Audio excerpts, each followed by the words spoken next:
Welcome back. We are continuing with species C1764 from author Weirdo 5255. Chapter 5. Post-warp, 1 month 22 days. Lincoln took a breath testing the air and then pulled her helmet the rest of the way off of her head. The other technicians and personnel from the general did the same behind her.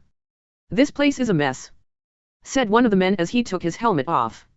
Lincoln nodded in agreement. They had done as much as possible to surreptitiously reinforce the tunnels around the accelerator and the lab she would be used as a control center, and although they had survived and the rest of the complex was buried under rubble, the insidious Martian dust was still everywhere. If one speck got into the accelerator and was not properly flushed out, then it would set them back by days if not weeks to repair any of the damage when they turned the thing on. The lead technician, a man by the name of Anton, stepped forward. "We have a lot of work to do, so stop complaining and get to it," he shouted at the assembled crowd, which consisted of around 30 people that the general had enough trust in and were technically competent. The man was a second-generation Martian, but both of his parents had been Russian, and the accent bled through as he started to give orders divvying out the duties. "I'm going to my lab," said Lincoln. Anton nodded, and moving through the rubble, Lincoln could not help but feel some excitement. They were actually starting to work on the project. Within a few weeks they would have enough antimatter to reach the stars. Post-warp, 1 month 24 days.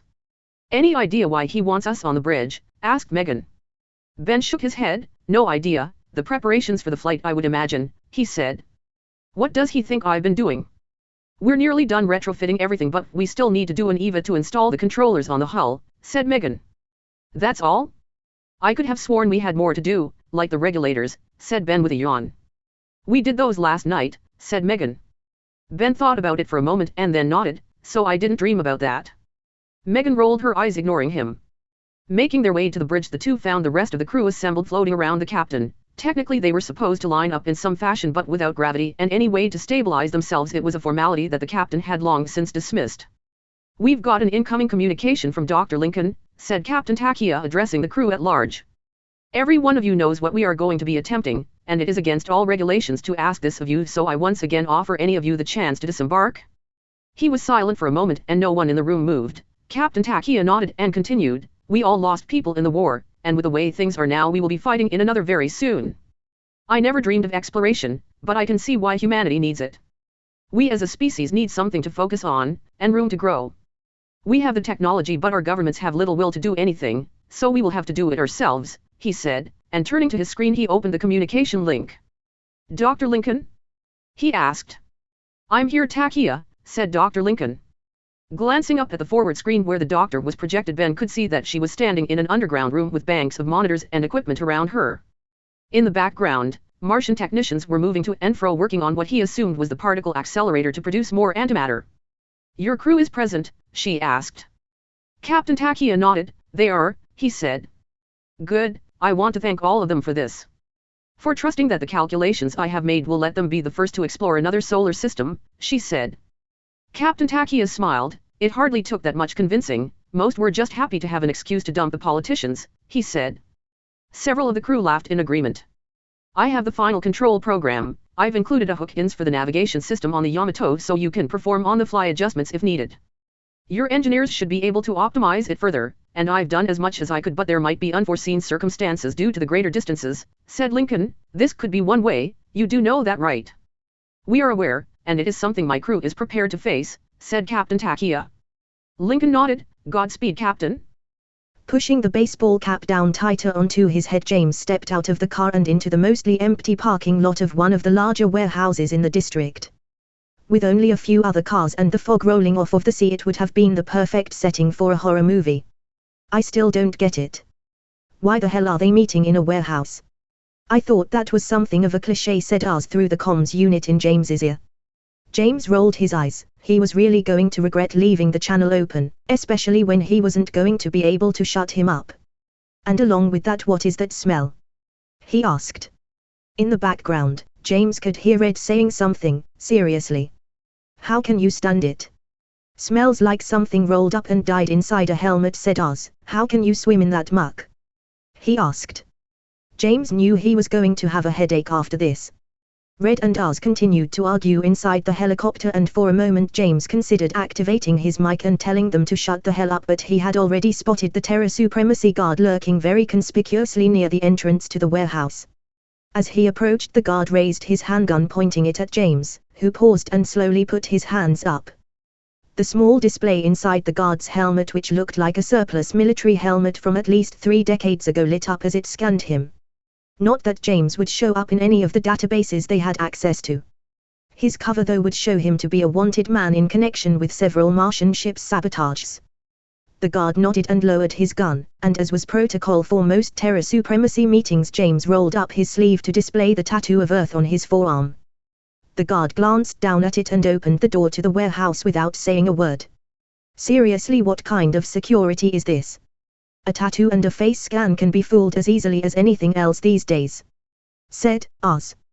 James ignored him as he stepped into the abandoned warehouse. The small HUD in his eye was working overtime as he scanned the faces of the crowd around him. Quite a sizable amount appeared to be former military if looks were anything to go by, so he fit right in. The people were milling about the warehouse, apparently waiting for whoever was supposed to be speaking to take to the crudely constructed stage in the back of the room. Already a few people with minor warrants had been identified, but they had not been deemed war criminals like the bigger fish that James was supposed to be looking for, so he let them be and continued to scan the crowd. After several minutes, the lights dimmed and a man who had been lounging near one of the walls pulled off his hood and stepped forward. "That's Henry Waldo, the right hand to our John Doe of a leader for this organization," said Oz through the comms. Red cut in a moment later. "James, you have another 5 minutes to identify everyone for the strike. The teams are getting ready to drop," he said. James didn't say anything as he followed the rest of the crowd forwards towards the stage where the man had put his arms up ready to start his speech, whatever it was. "Brothers," he shouted. "Oh God, really?" said Oz. "We are the ones who have cared for our Earth. We are not the ones who abandoned her for another world. We are the ones who provided the Martians for decades, giving them all they needed to survive in a world that they should not have been on. We asked that they repay us and they refused and incurred only more debt as they attacked us." The man continued to rant, and the supporters in the crowd only continued to get more riled up. Looking around, James carefully marked the positions of all the guards and anyone else who had a modern firearm. The coordinates were sent to the targeting scanners of the incoming drop units and would remain accurate down to the centimeter as long as James was in the room to see them move. As the rant continued going on to something about impure genetics, James slowly turned his eyes to the roof. He had rarely seen a drop from this perspective. He was usually the one doing the dropping. "Here we come, I'll try not to shoot you," said Oz. James ground his teeth together but didn't say anything. "We have an impact in 5 seconds," said Red. James snapped his head to the side, activating the hearing protection and what little armor the simple hat could provide. Several of the terrorists looked over at him for a moment and James simply smiled. The roof above the man yelling at the crowd split open, as Terran mech suits and a single Martian unit dropped into the warehouse. The automatic turrets on the shoulders of the Terran suits automatically targeted the individuals James had painted and fired the non-lethal darts. The men around the perimeter of the room all collapsed. The man on stage was crushed under one terrain unit and the rest of the crowd had barely had time to react. The fight was over before most of the debris had hit the ground. "On the ground now," shouted one of the Terran units, broadcasting it through the loudspeakers in the suit.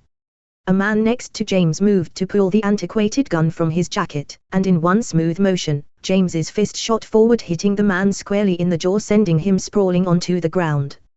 "God damn it," said James as he shook his fist. Hitting people point blank like that always stung like hell without any padding on.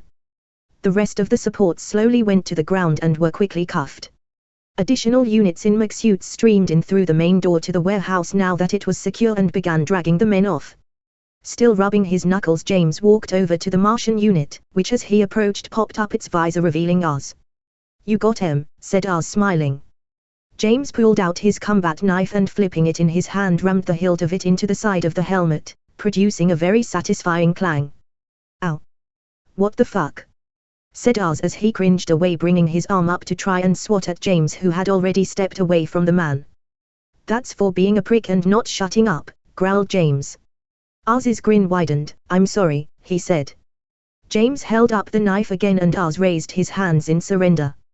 "Where's Red?" he asked. "Landing in the lot outside. He was a little pissed when I jumped through," said Oz. "I can't imagine why," said James. Leaving the commander to clean up the rest of the terrorists, James stalked back out of the warehouse with ours in tow behind him, moving silently despite the exoskeletal suit. The Martian models were nearly silent. It was unnerving considering the ones on Earth made quite a racket when they moved. Stepping outside, James glanced up to the sky to see that it was beginning to rain, and out in the middle of the lot, the helicopter was just touching down. With a sigh, James pulled his hat on tighter and ran out into the rain, soaking himself in moments as he sprinted towards the helicopter. The side doors opened and Red leaned out. "I thought we would get him this time," he said. James nodded. "I thought so too. We'll see what information we can get from them. Maybe we'll get lucky," he said. Red snorted. "Yeah, maybe. Doubt it though. Ah, come on, we got a whole lot of them." "Can the two of you be happy about that for once?" asked Ars as he stepped into the helicopter and collapsed into his seat. "Considering they want to kill you, I'm surprised they're not more concerned," said Red. "Well, if they want me dead, they want you to die 1,000 times over," Red said, Ars looking up at the traitor who had defected from Earth to Mars at the beginning of the war. "Is this a competition?" asked James as he stepped into the helicopter. Red shrugged and, walking back into the cockpit, began to spin the blades back up. "It's not one I would want to win," he said. "Are we ready?" asked Captain Takia. "Almost," said Megan over the COMM as she turned to Ben. "Give me that wrench," she said, pointing at the one sitting next to Ben. He quickly pushed it towards her. "You've been saying that for the past 2 hours, are we ready or not?" asked Captain Takia. Megan raised the wrench and, making sure she was lined up, banded into the array, sending herself spinning from the impact. The displays on the monitoring system all lit up green. "We're ready," said Ben as he reached out to offer Megan his arm to stop her spinning. She grabbed it and caused the both of them to slam into the bulkhead behind them. "Ow, fuck," said Megan. "We're going to launch in 5 minutes then. I would suggest locking down for acceleration," said Takia. He muted the line to the engine room and Ben groaned. "Why the hell is it every time you do that I end up being the one to hit my head?" he asked. Megan glanced down at him and shrugged. "The universe hates you, and rightly so," she said. Ben ignored her and, pushing off from the wall, went to what was the floor and pulled out 2 of the acceleration chairs. "Well then, let's see if that's true. If the universe hates me, I doubt we'll make it to Epsilon Eridani, Ben." Megan rolled her eyes but floated down to her seat and strapped into it. Both of them flipped their confirmation that they were ready for G's. In the bridge, Takia glanced down at his readiness display. All of the crew were strapped into the restraints, ready for acceleration. The engineering crew being the last to get into them. Most of the crew had been in them for an hour or so at this point. "We sure this won't send a report back to command?" asked Takia, referring to the magnetic rail they were about to commandeer around Saturn. The pilot shook his head. "The war overrides are still in place and we're on the far side of Saturn. Nothing can see us and it won't transmit back," he said. Takia nodded, and then looked at the display in front of him. "Well then, launch us," he said. The pilot nodded and activated the countdown. On every screen around the ship, the standard acceleration countdown appeared, with a smaller subset clock underneath of it in blue instead of red for the FTL jump. The crew held its breath as the 2 clocks slowly wound down. Even the ship itself, which was usually humming with activity, was silent, waiting for its moment. The clock hit 0, and Takia grunted as the G-forces from the launch pushed him into the back of his seat. He heard a few objects that had not been secured go flying into the bulkheads like with any other launch. This one lasted slightly longer, however, the track around Saturn being twice as long as any normal magnetic launch system. "We've cleared the track. We are on an escape trajectory from the Sun. The FTL drive will activate in 10 seconds while we are still in the blind spot Saturn provides," said the pilot. "Roger, engine room all green?" asked Takia. "All green," said Megan. She glanced back at the display in front of them. Part of her wanted to close her eyes and brace for whatever was coming, but an even larger portion of her wanted to watch. She quickly switched the camera feed on the monitor to show the prow of the ship. "FTL engaged," shouted the pilot over the pod. The more precisely tuned charges were ejected from the Yamato, the strange matter in the front and the antimatter in the back. The 2 detonated and once again formed the tear in space. For a half second Megan could see it, the coiling rip inside the fabric of reality bending and already starting to close. The Yamato plunged inside. Megan blinked as she tried to comprehend what the screen was showing her, but couldn't. It looked as if everything was composed of metal and wire, an infinitely complex machine that she could spend an eternity studying and never understand.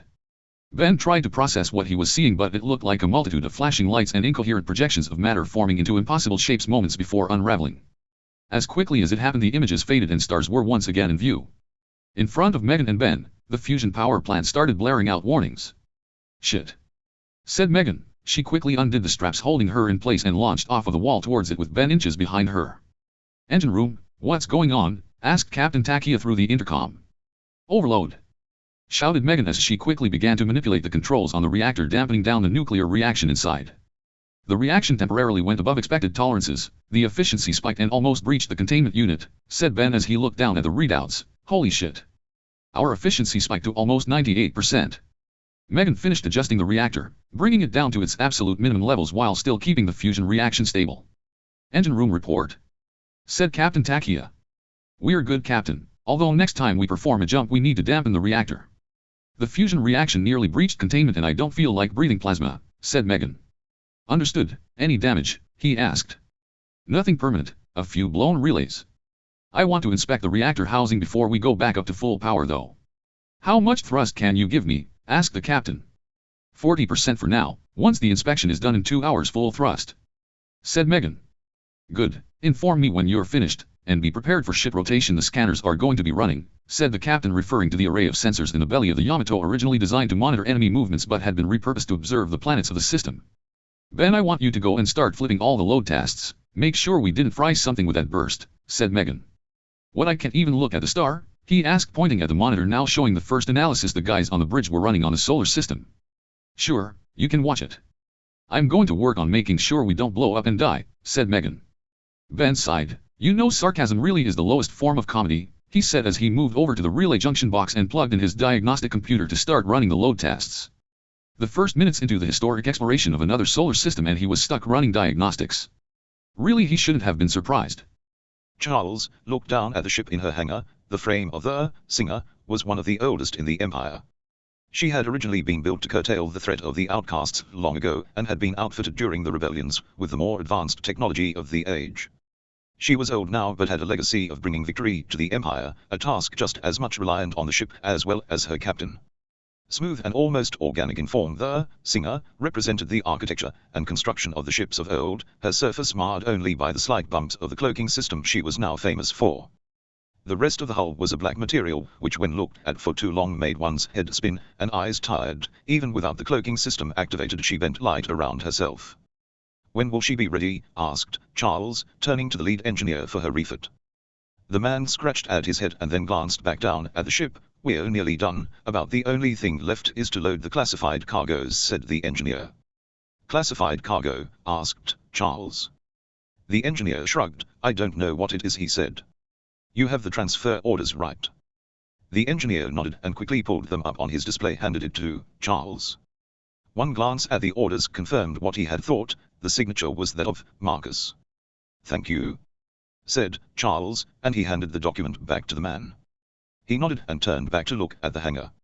Stepping away, Charles quickly exited the small room and stepping into the elevator rode it down to the ground floor. Exiting the facility, he quickly flagged down an official transport, the palace, said Charles, as he settled into the back seat. The driver paused and turned back to look at him. Sir, he asked. Charles glanced up the man, a Class B from the looks of it, his skin tinged slightly blue and eyes much lighter than was proper for a Dorfagian. He was not permitted anywhere near the palace under normal circumstances, allowed only on the outskirts of the capital. Take this, said Charles, leaning forward and giving the man his authorization chip. The man hesitated but then slotted it in. The control computer of the transport flashed and then opened up, giving the driver 3 hours of access to all airspace around the capital. Go, growled Charles. The transport shot up into the air, and breaking quite a few of the speed regulations, shot towards the center of the capital. In the back of his seat, Charles fumed. Whatever the political games were, putting something that not even he had knowledge of on his ship was out of the question. The transport slowed as they approached the palace. The man was trying not to show it, but he was looking in every direction, taking in the sights. This was perhaps the closest he had ever gotten to the Emperor in his life, and was taking it all in. Charles rapped on the separator, and the man looked back at him sheepishly before speeding back up and landing in front of the palace at its security checkpoint. Stepping out, Charles felt the multiple scanners reading him as he stormed towards the office. He knew the consul would be in. None of the guards or automatic defense moved forward to detain him, so he didn't pause. Entering the building, Charles walked down the hall towards the office housing the consul. Further security measures disengaged as he moved through the building. Shield generators snapped on and off as he moved, and several large security doors swung out and moved as he approached them. Whatever else was going on, he was expected. The final obstacle was the old wooden door of the office, and hesitating for only a moment, Charles pushed it open and stepped inside.